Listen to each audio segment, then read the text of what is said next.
मेरे पास एक 500 रुपये का नोट है जिस पर लिखा है मैं धारक को 5 रुपये अदा करने का वचन देता हूँ। इसी तरह सभी नोटों पर यह वचन लिखा होता है। तो इस वचन का क्या मतलब होता है? सो गाइज, मैं हूँ आसिम और आज की इस वीडियो में हम इसी वचन के बारे में बात करने वाले हैं कि आखिर यह वचन नोटों पर क्यों लिखा होता है और इस वचन का क्या मतलब होता है। तो चलिए शुरू करते हैं। भारत का केंद्रीय बैंक भारतीय रिजर्व बैंक है, जो कि 1 रुपये के नोट को छोड़कर सभी मूल्य वर्गों के नोटों की छपाई करता है। 1 रुपये के नोट पर भारत के फाइनेंस सेक्रेटरी के सिग्नेचर होते हैं, जबकि बाकी नोटों पर भारतीय रिजर्व बैंक के गवर्नर के सिग्नेचर होते हैं। सन 1935 से पहले भारतीय करेंसी की छपाई की जिम्मेदारी भारत सरकार के पास थी। भारतीय रिजर्व बैंक की स्थापना 1 अप्रैल 1935 को भारतीय रिजर्व बैंक अधिनियम 1934 के तहत की गई थी। इसका हेड ऑफिस मुंबई में है। भारतीय रिजर्व बैंक को भारतीय रिजर्व बैंक अधिनियम 1934 के आधार पर करेंसी मैनेजमेंट का रोल दिया गया था। भारतीय रिजर्व बैंक अधिनियम की धारा 22 रिजर्व बैंक को नोट जारी करने का अधिकार देती है। भारत में नोटों की छपाई का काम मिनिमम रिजर्व सिस्टम के आधार पर किया जाता है। यह सिस्टम भारत में 1957 से लागू है।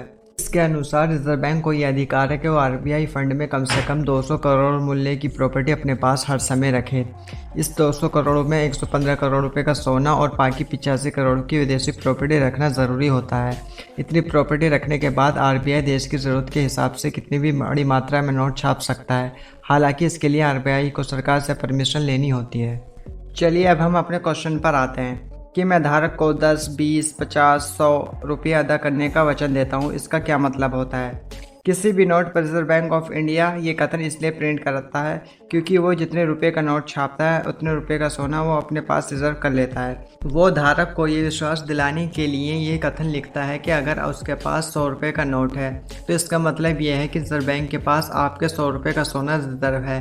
इसी तरह से दूसरे नोटों पर यह लिखा होने का मतलब ये है कि जो नोट आपके पास है उस नोट के आप धारक हैं और उसके मूल्य के बराबर आपका सोना रिजर्व बैंक के पास सेफ रखा हुआ है और रिजर्व बैंक वो सोना उस नोट के बदले आपको देने के लिए वचनबद्ध है।